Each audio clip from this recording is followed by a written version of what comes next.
शेतात राबणाऱ्या शेतकऱ्याला टीए नाही, वेतन नाही, सवलती नाही, कामाचे तास ठरलेले नाही, त्याच्या जीवाची हमी नाही. शेतीसाठी मुबलक पाणी नाही, पुरेशी वीज नाही, कामातून रजा नाही, देशाच्या अर्थव्यवस्थेचा भाग.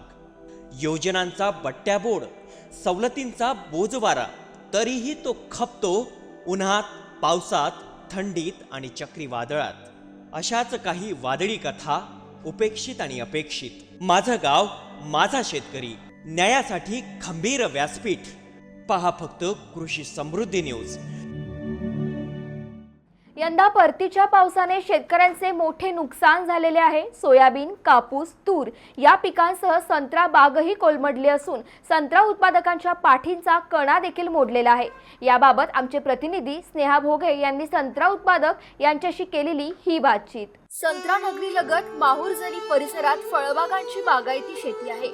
यंदा परतीच्या पावसाने शेतकऱ्यांची त्रैधा तिरपीट उडवली असून सोयाबीन, कापूस, तूर या पिकांसह फळबागांचाही सत्यानाश केलेला आहे. अगदी सुरुवातीला शेतकरी पावसामुळे सुखावला होता, मात्र सततच्या पावसामुळे शेतकरी बेजार झालेला आहे. तसेच परतीच्या पावसानेही शेतकऱ्यांच्या डोळ्यात पाणी आणलेलं आहे. विदर्भातील नागपूर हे संत्र्याचं माहेरघर आहे आणि अशा संत्र्याच्या माहेरघरामध्ये संत्रा उत्पादक जे शेतकरी आहे त्या शेतकऱ्याचे काय हाल झाले आहे ते तुम्हाला या शेतकऱ्याच्या बगीच्याकडे बघूनच तुम्हाला दिसेल.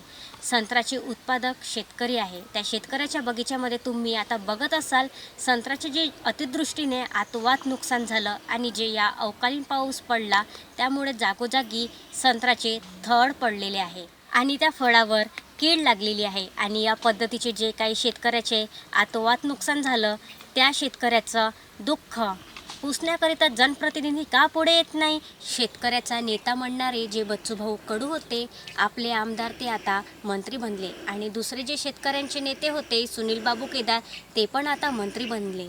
आणि सरकारमध्ये गेल्याच्या नंतर मग काय शेतकऱ्यांचे दुःख कोण हरवणार आणि शेतकऱ्याचे दुःख कोण पुसणार, बघूया शेतकऱ्यांकडूनच.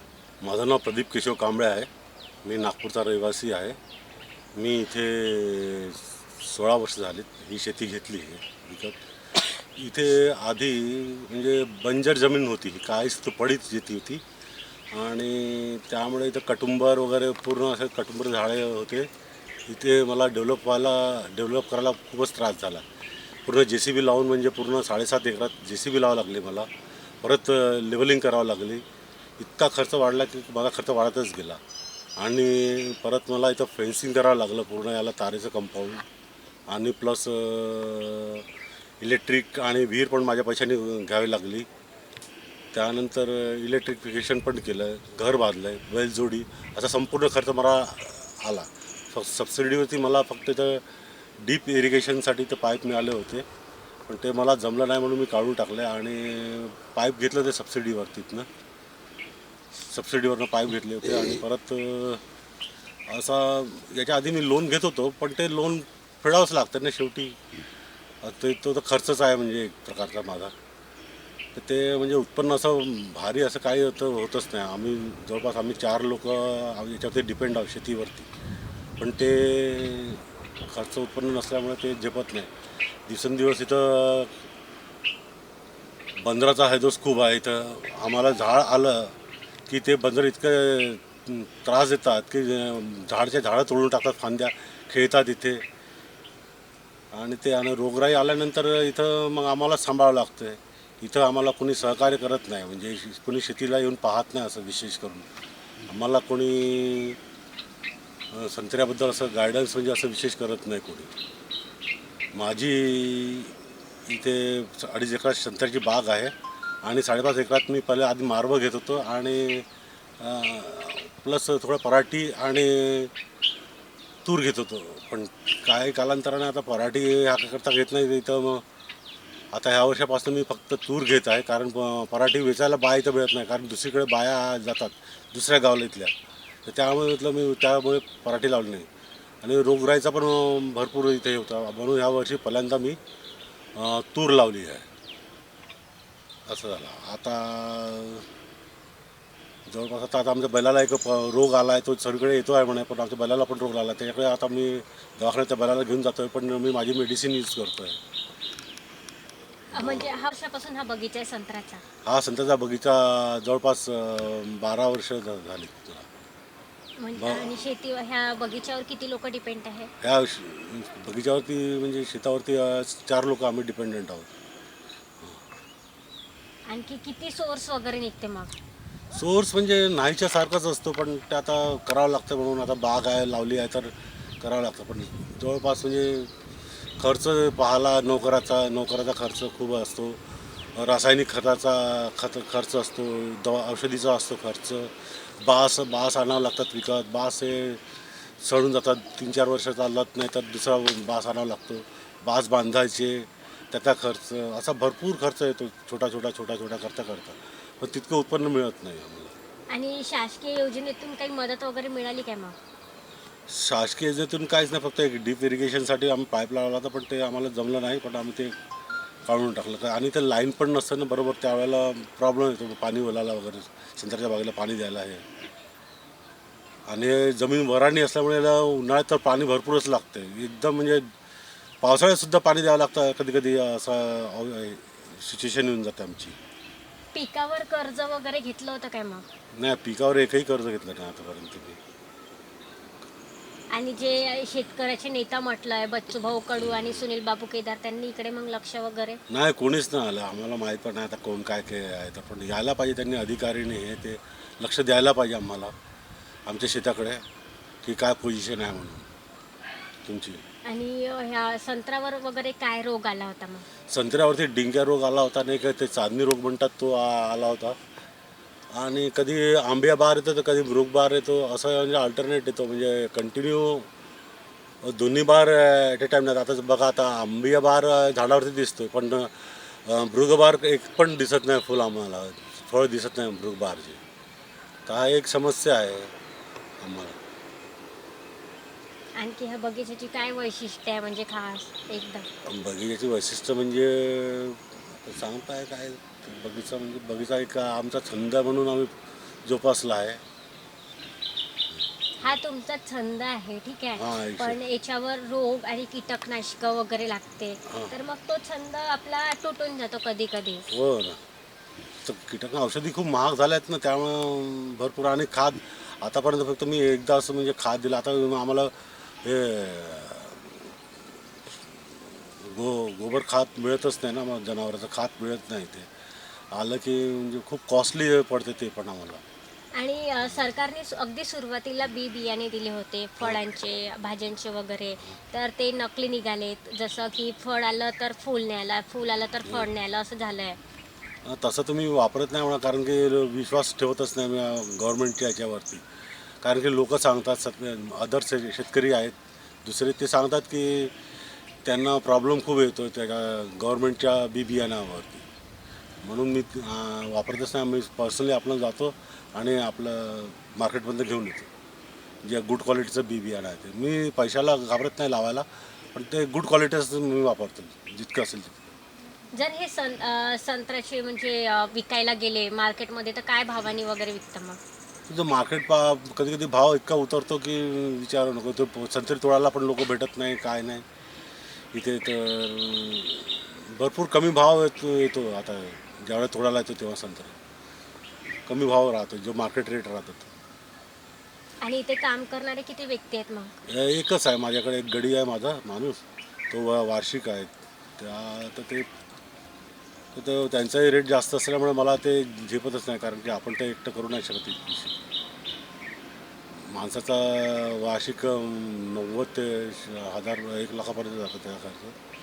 पण भरपूर त्रास येतो, बाया भेटत नाही, मजूर गावात मिळत नाही. कारण की बाया जातात तर ते दुसऱ्या शेतात बाजूच्या गावाला तिकडे जास्त त्यांना जरी रेट ते बाया आले तर मग किती रुपये रोजाने येतात मग? ते 150 रुपये रोज घेतात, आणि पारू 70 रुपये घेतात आता आमच्या इथे, जे गावकरी जे देतात ते. आता काही दिवसापूर्वी यांनी जे कृषी उत्पादक आहे त्यांनी शेतकऱ्यांसाठी काही म्हणजे योजना काढल्या होत्या, त्या योजनेचा काही लाभ वगैरे घेतला काय? नाही, काहीच नाही,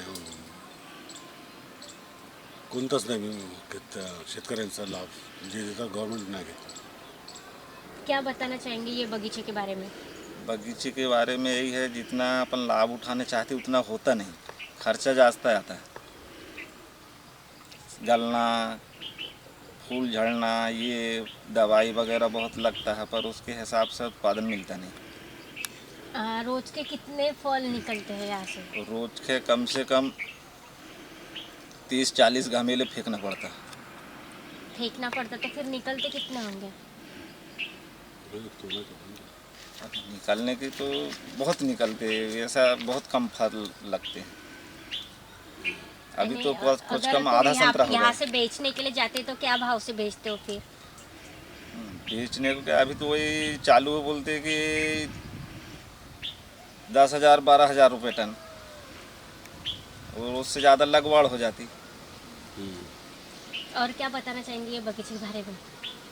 अब बगीचा के बारे में वही है, दूसरे लोग जो पंचायत वाले का कुछ, गांव वाले कुछ बताते नहीं, अधिकारी लोग कि उत्पादन के लिए ऐसा करो वैसा करो, कुछ भी नहीं बताते। यहाँ पे कोई आमदार वगैरह जो भी ग्राम पंचायत वाले हैं तो वो आके देखते हैं क्या फिर? नहीं, कोई भी नहीं आकर देखते। फिर आप गए थे क्या उनके पास? नहीं, गए तो नहीं अभी तक। क्यों नहीं गए फिर? हाँ, वो आते नहीं तो हम लोग भी ध्यान नहीं दिए, ऐसा है। नुकसान तो आपका ही हो रहा ना, और नुकसान तो हो रहा है। भरपाई भी आपको ही करना पड़ेगा हाँ। फिर। जब तक कि तुम सरकार के पास नहीं जाओगे तब तक कि आपको पता चलेगा क्या? वो सब ध्यान में से नहीं दिए ना, चल रहा है चलने दिए, ऐसा हो गया। और क्या, बंदर भी खूब है। बंदर का धूम होता, झाड़ तोड़ते, डगाली तोड़ते, जानवर से भी परेशान हो जाते, ऐसा। और क्या क्या समस्या है यहाँ पे? समस्या तो खेती में बहुत से सारी है, ऐसे कुछ लगाते कुछ होता नहीं, कभी कभी खर्चा निकलता नहीं। विदर्भातील नागपूर हे संत्र्याचं माहेरघर आहे या नावाने ओळखलं जाते। नागपूर जिल्ह्यातील कडमेश्वर, काटोल, कोंढाळी, मोपा या भागात संत्र्याचे उत्पादन जास्त प्रमाणात होते। देशाच्या विविध भागातील संत्र्याची येथील बाजारपेठ समिती आवक होते आणि नागपुरी संत्र्यांना परराज्यात मागणी असते। जसे की नागपुरी संत्र्याला मध्य प्रदेश, छत्तीसगड, तेलंगणा, कर्नाटक येथून प्रचंड मागणी असते। तसेच संत्र्याला दक्षिणेकडील राज्यातून आणि रायपूर, दुर्ग, भिलई या भागातून जास्त प्रमाणात मागणी असते। बांगलादेशातही संत्रा निर्यात केला जातो। माझ्या शेतामध्ये संत्र्याची ही म्हणजे चांगल्या प्रकारे संत्रा आलेले आहेत, तरीसुद्धा या अवकाळी पावसामुळे आणि त्याच्यामुळे माझं संत्र्याचं खूप नुकसान झालेलं आहे। खाली पण चांगल्या पद्धतीने संत्र पडलेले आहेत आणि बंदरं पण फार येतात, बंदरामुळे झाडाची नुकसान झालेली आहे। झाडाचा माल पण फार जास्त प्रमाणात गरलेला आहे। झाडावरती फवारे पण खूप सारे केलेले आहेत, त्याच्यामुळे झाडाचं नुकसान चांगल्याच प्रकारे झालेलं आहे। फवारणी करूनसुद्धा मालाची नासाडी हे तुम्ही बघू शकता। किती वर्षापासून हे म्हणजे बगीचा आहे हा? हा मॅडम कमीत कमी हा 10 वर्षापासून बगीचा आहे। 10 वर्ष आधीपासून आजोबाच्या काळातला आजोबा आहेत, आधी आजोबाच बघायचे। आता आजोबा घरी असल्यामुळे मला पाहणी करायची आता मी बघत आहे आणि माझ्याकडे तात्पुरते काकाजी असतात सांभाळ करायला। परंतु आजच्या हा कंडिशन म्हणजे या वेदरमुळे असं झालेलं आहे की जी आवक असायला पाहिजे संत्र्याला बाजारपेठेमध्ये भाव मिळत नाही। जेव्हा बाजारपेठेमध्ये आपण संत्रे घेऊन जात असतो तेव्हा मालाला भाव राहत नाही आणि जेव्हा संत्रे असतात तेव्हा भावाला माल असते। या पद्धतीचं चालूच आहे आणि या कोरोनामुळे तर अशी टंचाई झालेली आहे की काय करावं काय नाही हे म्हणजे कळेच नाही। आता तर असं वाटत आहे की शेती करावंच नाही। शेती करायला गेलं तर पुष्कळ पैसे लागतात, खते रासायनिक युरिया घ्यायला गेलं तर युरिया मिळत नाही, युरियाचे शॉर्टेज खूप सारे सुरू आहेत। गव्हर्नमेंटने तर मला हेच करायला पाहिजे, गव्हर्नमेंटने की युरिया व्यवस्थितपणे कृषी विभागामध्ये पाठवायला पाहिजे जिथे खते रासायनिक खते वगैरे येत असतात। आता एका महिन्यापासून युरिया घ्यायला जाता युरिया काही मिळत नाही आहे। युरियाचा त्रास खूप जास्त प्रमाणात होत आहे। हे खास करून संत्र्याचा तर जास्तच प्रमाणात झालेला आहे। जेवढा सगळ्यात जास्त आजची बांधणूक केली, बांधणूक केल्यानंतर पण बंदरांमुळे मंकी वगैरे खूप येत असतात, त्यांचा धुमाकाळ जास्त असतो. आणि आणि ह्या संत्र्याच्या बगीच्यावर तुमच्याकडे किती लोक डिपेंड आहे? माझ्याकडे तर माझा पूर्ण परिवारच आहे असं म्हणायला हरकत नाही आहे. कारण की असं असते की संत्र्याची जोपासना ही खूप काळापासून करत असतो आपण. त्यांची बांधूक म्हणा, त्यांना चांगल्या प्रकारे खते वगैरे, त्यांची चाळणी वगैरे करायची असते. पण आता असं झालं आहे की ह्या पाण्यामुळे ते करायला मिळालेलं नाही आहे. तण बघितलं असेल खूप सारं वाढलेलं आहे आणि ह्या पावसामुळे तर अधिक जास्तच नुकसान झालेलं आहे. तुम्हाला काय वाटते ह्या संत्र्याच्या बगीच्यामधून किती सोर्स निघणार? आता मॅडम असं आहे की बघा, विकायला गेलं तर भाव मिळत नाही. आता हे तर तिथेच आहे कृषी कल्याणमध्ये की त्यांना काय आता काय भाव त्यांच्या ते त्यांच्याच पद्धतीने ठरवतात, तेच बोली लावतात. आम्हाला ती बोली लागली की आम्हाला ते त्यांना द्यावंच लागतं. म्हणजे ते आम्हाला पैसे देतात, मग कमी लावू किंवा जास्त लागू. तरी एक्झॅक्टली किती मध्ये? मॅडम हे टनानुसार जात असते. त्यांचं टन मॅडम कधी 6,000-5,000 4,000 पण सुरू असते. जसे ते दलाल लोक बोली लावतात त्या पद्धतीने ते बोली वाढत असते. थांबले की ते बंद करतात. मग झालं समजा 5,000 म्हणा किंवा 7,000 म्हणा किंवा 8,000 रुपये टन, त्या पद्धतीने ते खुलत असते. ते मार्केटवरती डिपेंड असते मॅडम, बाकी काही नसतं. शासकीय योजनेमधून काही मदत वगैरे मिळाली काय मग? नाही मॅडम, आतापर्यंत शासकीय योजनेमधून आतापर्यंत मदत काही मिळाली नाही आहे. बघू जर मिळेल तर. तरी आतापर्यंत संत्र्याचं किती नुकसान झालंय? मॅम तरी आतापर्यंत 500 किलो फेकण्यात आले आहेत. आणखी काय म्हणजे काय वैशिष्ट्य वगैरे काय आहे? यांचं वैशिष्ट्य तर मला तेवढं तर काही कळत नाही आहे. पण आता आलेलं आहे. मला पण दोन एक वर्ष झाले शेतीमध्ये राबत असताना. मलाही काही फारच ज्ञान नव्हतं किंवा याच्याबद्दल नॉलेज नव्हतं मला की कुठल्या पद्धतीने शेती करायची. आता ते न्यूजमध्ये बघू तर थोडंसं कळते आपल्याला की काय करायचं, कुठल्या याच्यामध्ये कुठल्या वेदरमध्ये कुठली भाजी फेकायची. तर डिपेंड असते. पण खास करून डिपेंड तर ह्या संत्र्याच्या बगीच्यावरती असतात. पण ह्या गारपीटमुळे आता संत्रं पण खूप सारे गळलेले आहेत, पडलेले आहेत. झाडांचं पण फार नुकसान झालेलं आहे. 150 झाड होते, त्याच्यामधून 30-50 झाड तर असेच मोडले गेले, खराब पण झाले आहेत. पिकावर म्हणजे याच्यावर कर्ज वगैरे घेतलं होतं काय? ते मॅडम आता आजोबांना माहीत आहे कर्जाबद्दल. तर तेच पाहत होते आधी. असेल बी कदाचित शेतीवरती कर्ज असेल, मागे काहीतरी 1 लाख रुपये होतं. आता तेवढं त्याच्याबद्दल मला काही सांगितलं नाही. संत्र्यावर कुठला रोग चढला होता मग? पण संत्र्यावरती ते महुआ येतो असा, आणि ते बारीक किडे असतात फार. त्याला व्हाईट म्हणतात, व्हाईट महुआ की काहीतरी माहीत नाही. असे खूप सारे असतात आणि ते डागं मारतात खूप पिवळ्या, म्हणजे संत्र्याला गळतात. त्याच्यामुळे फार प्रमाणात ते संत्र्याची नुकसानच होत असते. म्हणजे कमीत कमी 10,000ची फवारणी होऊन गेली संत्र्यावरती. खते होऊन गेले, रासायनिक खते पण टाकले होते, खात पण टाकलेलं होतं आपलं. पण ते माहीत नाही मॅडम, ह्या वेदरमुळे काय पडत आहे की पाऊसमुळे पडत आहे, तर ते त्यांना ठाऊक. सांगितलं आम्ही, ते संत्र्यावाले येतात ते चेक करायला की काय फवारणी करायची काय नाही आहे. त्यांनी सांगून आम्ही त्या पद्धतीने केलं, पण तरी ते नासाडी होतच आहे. किती एकरमध्ये हा बगीचा आहे? हा बगीचा 1.5 एकरमध्ये लावलेला आहे. त्याच्यामध्ये 150-200 झाडं असतात. त्या पद्धतीने लावणी केली जाते. म्हणजे ते 10 फूट 15 फूट अशा हिशोबाने लावतात ते. झाडाची वाढ व्हायला, कटिंग वगैरे करायला, म्हणजे ते त्या पद्धतीने ते आजोबा बघायचे. आता मलाही तेवढं नॉलेज नाही आहे. पण तरी झाडाची जोपासना करायला चांगलीच मेहनत घ्यावी लागते. जे इथले जनप्रतिनिधी आहे, शेतकऱ्यांचे नेता बच्चू कडू होते, ते पण आता आमदार झाले. सुनील बाबू केदार होते, त्यांनी कधी इकडे येऊन लक्ष दिलं काय?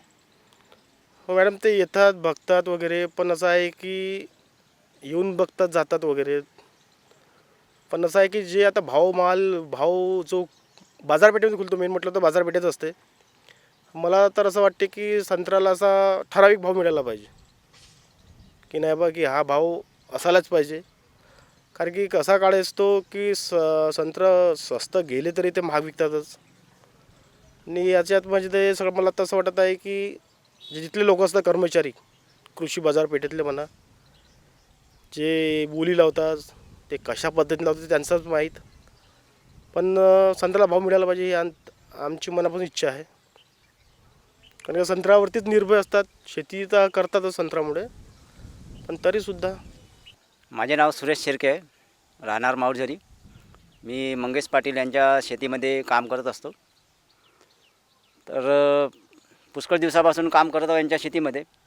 पण जेव्हाही काम इथे पाऊस होतो, गारपीट येते, त्यामुळे यांच्या शेतीमध्ये नुकसानच दिसतं. मी पण यांच्या बाजारपेठेत यांच्या माल घेऊन वगैरे जातो, तर पुष्कळ माल भेटत नाही, व्यवस्थित भाव मिळत नाही. आहे बघा, तुम्ही बघू शकता, हे संत्रा आहेत खराब झालेले. गारपिटीमुळे, पावसामुळे असे गळून पडतात, झडतात आणि असे नुकसान होत राहते या संत्र्याचे. पावसामुळे संत्र्याची वाढ पण होत नाही, छोटे छोटे संत्रा येतात, याच्या पिकत नाही, मोठे नाही, यामुळे खूपच नुकसान होत राहते. पण पाहिजे तसं उत्पादन मिळतच नाही. उत्पादनामध्ये उत्पादन कमी आणि खर्च लागवड इथं खर्च लागवड जास्त राहते आणि बाजारपेठमध्ये तेवढं उत्पादन जेवढा खर्च लावण्यात येतो त्याच्यापेक्षा खूपच कमी खर्च मिळतो आणि लागत काही मिळत नाही तेवढी. म्हणजे शेतीमध्ये हा नुकसानीमध्येच त्यांचा प्रयोग चालू आहे. त्यामुळे त्यांनी तर आम्हाला पैसे देण्याविषयी त्यांना ह्या शेतीमध्येच पैसे लावलं परेशान आहेत ते. सध्या परतीचा पाऊस अतिरेक झालेला आहे आणि अतिरेक पावसामुळे फळ बगीचा खूप नुकसान झालेलं आहे, तर काय सांगा?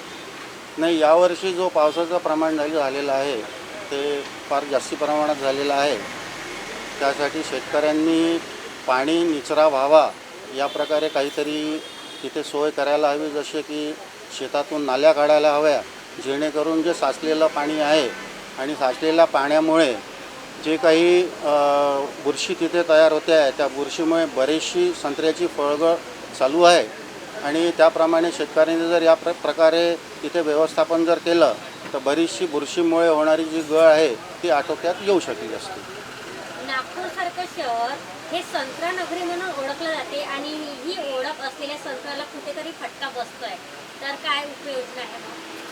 त्यावर बरेचसे उपाय करता येतील की सर्वात पहिले संत्र्याचे जे काही शेतकरी आहे त्यांना संत्र्याबद्दल माहिती देऊन त्यांचं प्रशिक्षण घ्यायला हवं. कुठल्या वेळेस पाणी द्यायला हवं, कुठल्या वेळेस पाणी बंद करायला हवं, कुठल्या वेळेस कुठल्या रोगासाठी औषधांची फवारणी करायला हवी. या प्रकारे जर शेतकऱ्यांना प्रशिक्षण दिलं तर मला असं वाटतं नक्कीच नागपूर संत्रा हा पहिलेच्या नावाप्रमाणे टिकेल आहे आणि शेतकऱ्याचा त्यात फायदा होईल. संत्रा उत्पादक शेतकऱ्यासाठी काय मार्गदर्शन कराल? संत्रा उत्पादक शेतकऱ्यांनी सर्वप्रथम आपल्या जमिनीची तपासणी करून घ्यायला हवी. संत्र्याला आवश्यक असलेले सूक्ष्म अन्नद्रव्य, खतं त्यात आहे नाही आहेत याचाही सुद्धा त्यांनी तिथे अभ्यास करायला हवा. आणि अभ्यासपूर्ण जर शेतकऱ्यांनी शेती केली तर मला असं वाटतं की नक्कीच संत्र्याचा शेतकरी हा सुखी होऊ शकतो. ज्याप्रमाणे आपल्या इथे बऱ्याच सरकारी यंत्रणा आहेत, कृषी अधिकारी आहेत, महाराष्ट्र राज्य कृषी विभाग आहे, यातील जे काही कृषी अधिकारी आहेत त्यांनी जर शेतकऱ्यांपर्यंत जी काही टेक्नॉलॉजी आहे, ज्याला म्हटलं जातं लॅब टू लँड टेक्नॉलॉजी, म्हणजे लॅबमध्ये तयार झालेली टेक्नॉलॉजी ही शेतीत कशी वापरायला पाहिजे, कुठल्या वेळेस कुठली खतं, कुठल्या फवारण्या घ्यायला हव्या, याचं जर शेतकऱ्यांना प्रशिक्षण देण्यात आलं तर मला असं नक्कीच वाटतं की शेतकरी हा खरोखर माझ्या मते समृद्ध होऊ शकतो. मी नितीन मनोहर नाईक, माझे नागपूर येथे नाईक ब्रदर्स या नावाने कृषी प्रतिष्ठान आहे. गेली 22 वर्ष मी या व्यवसायात आहे आणि माझे शेतकरी हे बहुतेक मला विचारल्याशिवाय दुसरी कुठली औषधं घेत नाही आणि जो 20 वर्षापासून शेतकरी आहे तो आजही माझ्याकडे माझ्या सल्ल्याने शेती करतो आहे आणि तो आज तरी आनंदी आहे असं मला वाटतं. यावर्षी संत्र्याचे उत्पादन कमी आहे, गुणवत्तेअभावी शेतकऱ्यांना कमीच भाव मिळत आहे, संत्र्याचे नुकसान फार जास्त प्रमाणात होत आहे, असे मंगेश पाटील यांनी सांगितलेले आहे. एकीकडे औषधी फवाऱ्यांचे दर वाढलेले आहेत तर दुसरीकडे संत्र्याला उचल नसल्याने शेतकऱ्यांना फायदा होत नाही. तसेच यंदा पावसाने कहर केला असून संत्र्यांची गळती सुरू झाली. गळलेला संत्रा सडत आहे, सोबतच किडीचा प्रादुर्भावही होत आहे. त्यामुळे दोन्हीकडे शेतकऱ्यांचे जगणे कठीण झालेले आहे. कॅमेरा पर्सन प्रवीण सह स्नेहा भोगे, कृषी समृद्धी.